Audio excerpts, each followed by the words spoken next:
ব্ল্যাক-নেভড grey-headed woodpecker অর্থাৎ কালো ঘাড়ের ধূসর মাথার কাঠঠোকরা এক মাঝারি আকারের কাঠঠোকরা।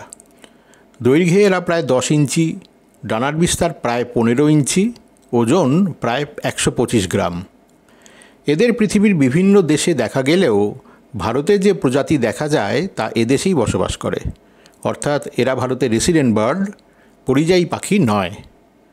এই ভিডিওতে যে ব্ল্যাক-নেভড গ্রে-হেডেড উডপেকারকে দেখা যাচ্ছে তার মাথার সামনে একটা বেশ লম্বা লাল প্যাচ আছে, যা পুরুষ প্রজাতির থাকে।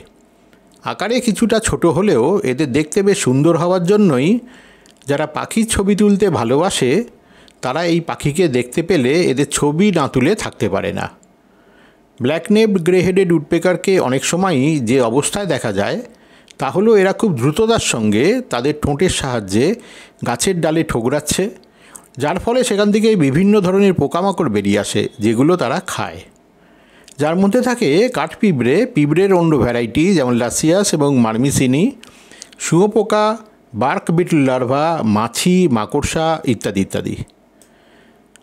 2023 সালের ডিসেম্বর মাসে এক লম্বা বার্ড ফটোগ্রাফি ট্যুরের মাঝ পর্বে উত্তরাখণ্ডের সাততালের কিছুটা বাইরে হঠাৎই একটা গাছের মরা ডালে এই পাখিটাকে বসে থাকতে দেখেছিলাম।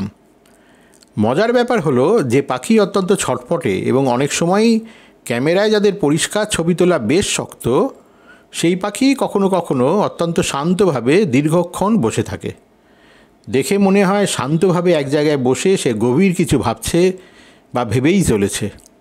আসলে সে তখন রুস্টিং মোডে রয়েছে বা বিশ্রাম নিচ্ছে।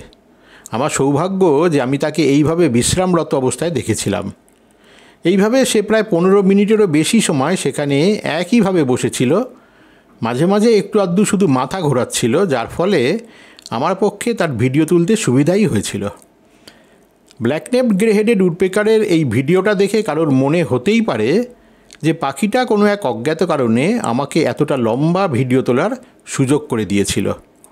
এমন কথা অংশত ঠিক। আমার সৌভাগ্য যে পাখিটা আমাকে তার ভিডিও তোলার এক মনোরম সুযোগ করে দিয়েছিল, কিন্তু পুরো ব্যাপারটা কোনো সরলরৈখিক পথে ঘটেনি।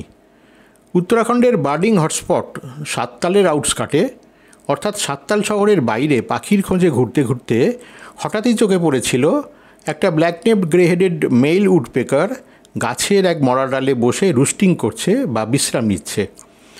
এরা সাধারণত রুস্টিং করার সময় দীর্ঘক্ষণ একই জায়গায় বসে থাকে, তবে সেই জায়গাটা তাদের কাছে খুবই নিরাপদ কিনা সেটা তারা আগেভাগেই দেখে নেয়।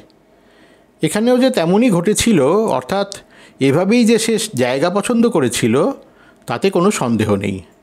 তাই ব্ল্যাক-নেভড গ্রে-হেডেড মেল উডপেকারের ছবি তোলার লোভে প্রথমেই নিজেকে আড়াল করার দরকার ছিল, কারণ অন্য সকলের মতো পাখিরাও নিজের নিরাপত্তাকে সবচেয়ে বেশি গুরুত্ব দেয়। তাই সামান্যতম বিপদের সম্ভাবনা আছে বুঝতে পারলেই পাখি দ্রুত নিজেকে সেখান থেকে সরিয়ে দূরের কোনো ঝোপ বা গাছের ঘন পাতার আড়ালে লুকিয়ে ফেলে। এক্ষেত্রে আমার পক্ষে নিজেকে আড়ালে রেখে ছবি তোলার চেষ্টা করাতে দুটো সুবিধে হয়েছিল। প্রথমত, পাখিটা আমাকে দেখতে না পাওয়াতে সে নির্ভয়ে সেখানে বসেছিল, যদিও মাঝে মাঝেই সে মুখ ঘুরিয়ে চারপাশটা দেখে নিচ্ছিল যাতে তার কোনো বিপদ সেই দিক থেকে না আসে। আর দ্বিতীয়ত, তাকে কোনো রকম বুঝতে না দিয়ে নিশ্চিন্তে অনেকটা সময় নিয়ে তার ভিডিও তোলার আনন্দ পেয়েছিলাম। এভাবেই সম্পূর্ণ অপ্রত্যাশিতভাবেই অনেকক্ষণ ধরে এই সুন্দর ব্ল্যাক-নেভড গ্রে-হেডেড মেল উডপেকারের এক দীর্ঘ ভিডিও তোলার সুযোগ পেয়েছিলাম।